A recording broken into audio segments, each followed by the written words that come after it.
आज की कहानी मोर को ही राष्ट्रीय पक्षी क्यों चुना गया है।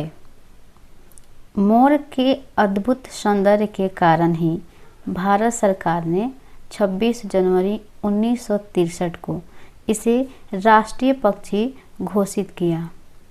हमारे पड़ोसी देश म्यांमार का राष्ट्रीय पक्षी भी मोर है। फैसियनाइड परिवार के सदस्य मोर का वैज्ञानिक नाम पाओ क्रिस्टस है। अंग्रेजी भाषा में मोर को ब्लू फ्याउल अथवा पिकॉक कहते हैं। मोर को राष्ट्रीय पक्षी चुने जाने के पीछे सिर्फ उसकी खूबसूरती ही एक कारण नहीं है, बल्कि और भी कई वजह हैं जिनके चलते यह इस मुकाम पर है कि आज यह हमारे देश का राष्ट्रीय पक्षी के रूप में चुना गया है।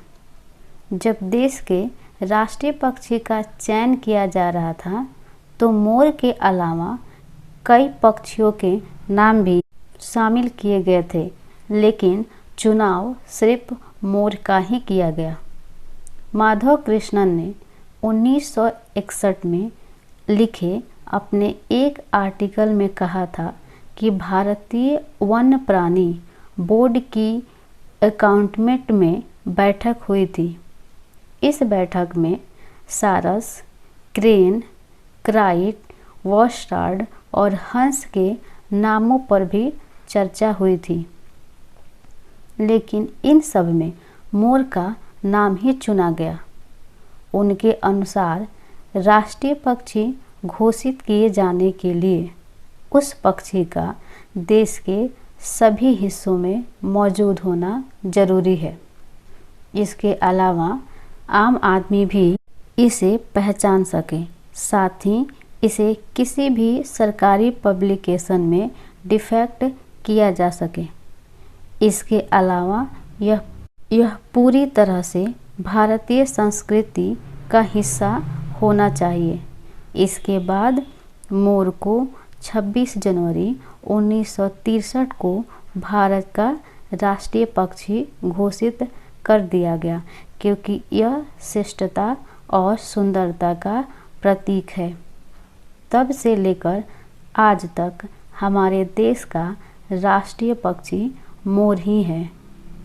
मोर अपनी खूबसूरती की वजह से पूरे विश्व में भी पहचाना जाता है। इसकी खूबसूरती इतनी है कि बच्चे और बूढ़े सब इसकी तरफ आकर्षित होते रहते हैं। इसकी खूबसूरती और इसके नाच को देखकर सब मंत्रमुग्ध होते रहते हैं, और यही वजह है कि मोर को राष्ट्रीय पक्षी के रूप में चुनाव किया गया है, और इस पक्षी को सभी बहुत स्नेह भी करते हैं। तो आपको अगर ये तथ्यपूर्ण बातें पसंद आई हो तो हमारे इस चैनल को सब्सक्राइब कर लीजिएगा, ताकि आपको ऐसे और भी तथ्यपूर्ण बातें सुनने को मिलते रहे।